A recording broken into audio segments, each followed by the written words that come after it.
Oh, say does that star-spangled banner yet wave o'er the land of the free and the home of the brave.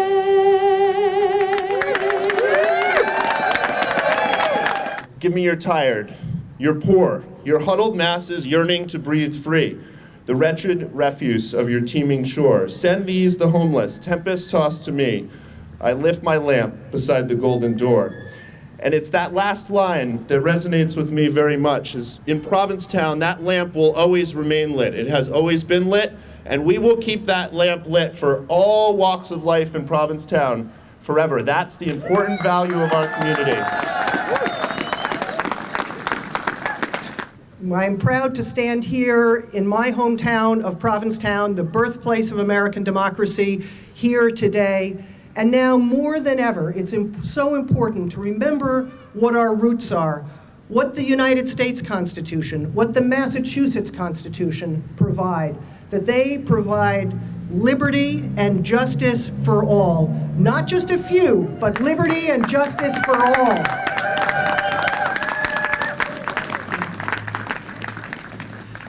Earlier this week, Senator Cyr and I had the opportunity to join together in the Massachusetts House chamber for a joint session of the House and the Senate, where it in effect was a kickoff event celebrating the centennial of the birth of John F. Kennedy.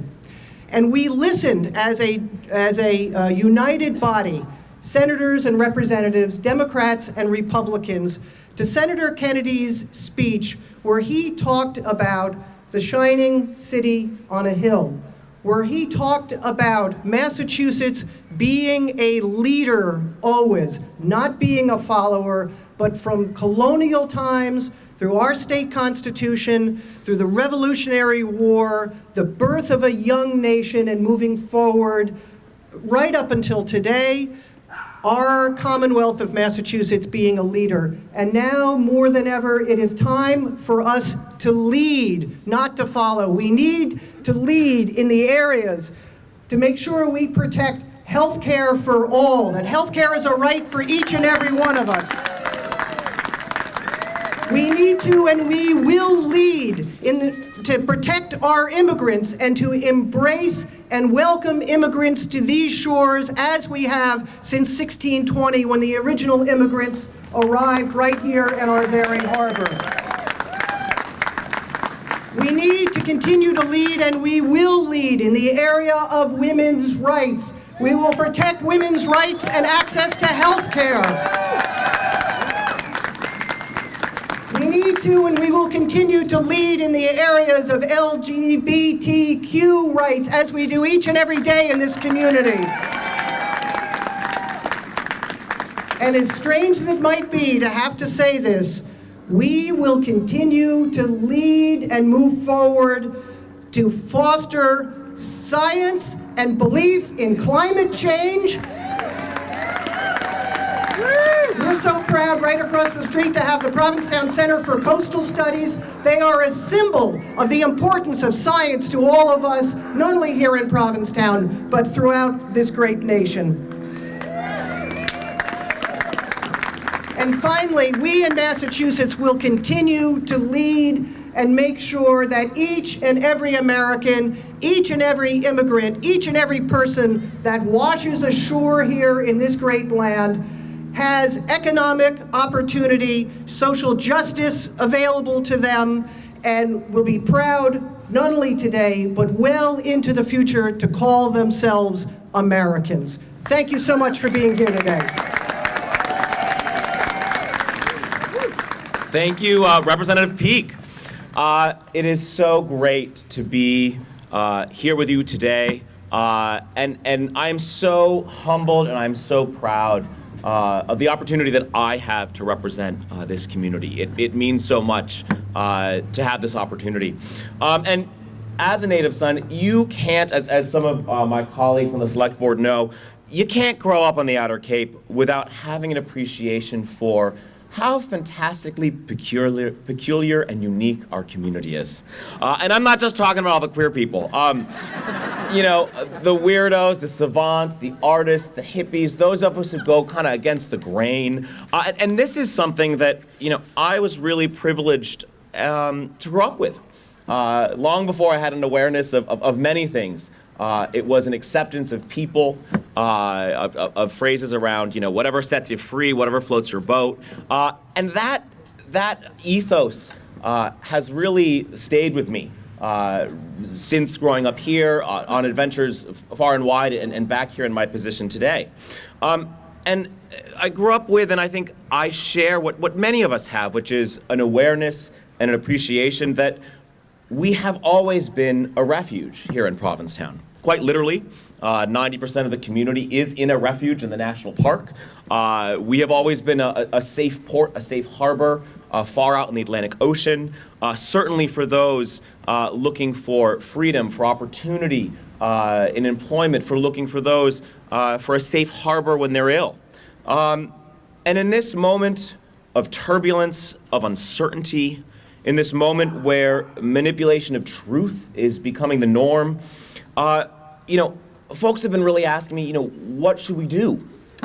And the only good answer that I've been able to come up with is that we really must live up to our best selves, that we must double down on who we are, especially on who we are here on the Outer Cape.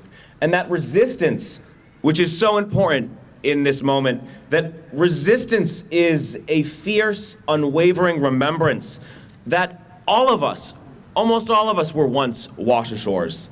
And that, yes, we celebrate the legacy of having been a place of refuge. Sarah Peake was talking about that moment in 2004. Many of us can think of these moments here where Provincetown or the Outer Cape has been a refuge for us.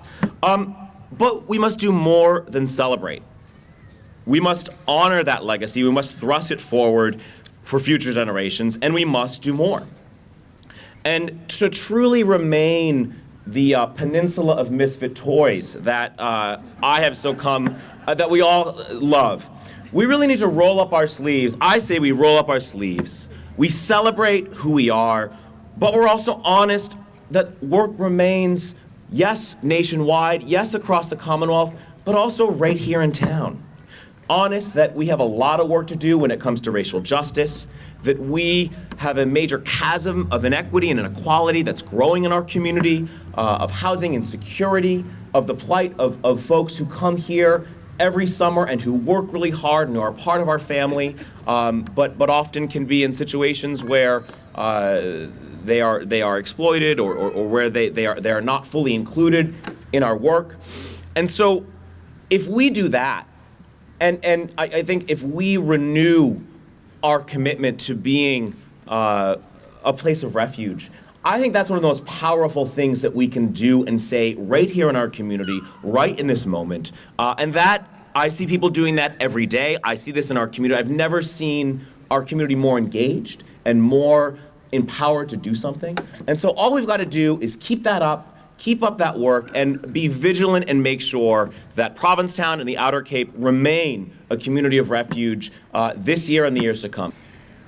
Here's our proclamation. Whereas Provincetown, Massachusetts is the first landing place of the Mayflower Pilgrims and the location of the signing of the Mayflower Compact on November 11, 1620, and whereas the Mayflower Compact was crafted to create a new civil body politic for these religious refugees and the crew and travelers that came with them.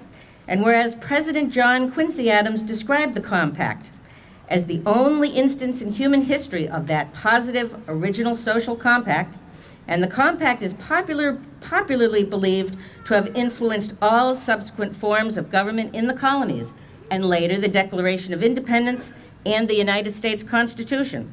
And whereas Provincetown has served as a home and gathering place for many groups of people seeking freedom and liberty to enjoy their full life's potential, and whereas Provincetown is home to a large international community of seasonal workers from many countries, and whereas on Friday, January 27, 2017, President Donald Trump signed an executive order which bans entry of those fleeing from war-torn Syria indefinitely, suspends the entire refugee program for 120 days, and cuts in half the number of refugees the United States can admit, and halts all travel from Iraq, Syria, Iran, Libya, Somalia, Sudan, and Yemen into the United States for at least the next 90 days.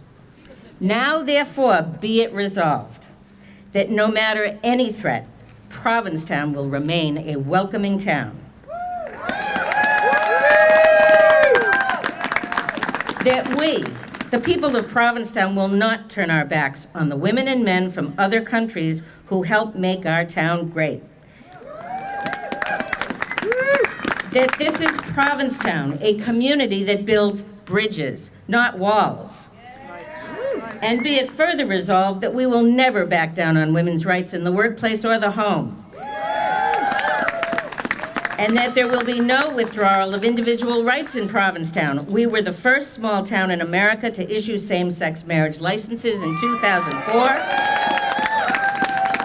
And we shall not stop now. And to all the lesbian, gay, bisexual, transgendered, and queer people all over the country and the world who feel scared, bullied, or alone, you matter. You are seen, you are loved, and Provincetown will never stop fighting for you.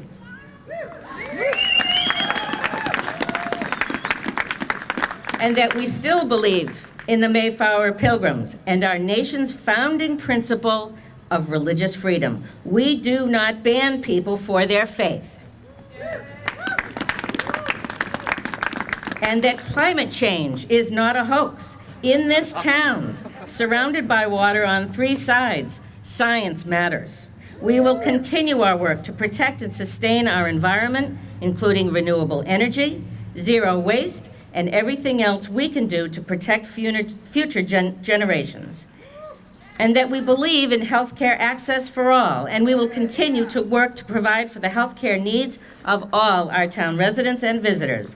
And finally, be it proclaimed on this day, Monday, February 20, 2017, by the Board of Selectmen in the town of Provincetown, in the county of Barnstable, of the Commonwealth of Massachusetts, that Provincetown will fight discrimination and recklessness in all its forms and continue to stand for the values of equality, inclusivity, respect, and dignity. Thank you all very much. This was signed by the Honorable Board of Selectmen.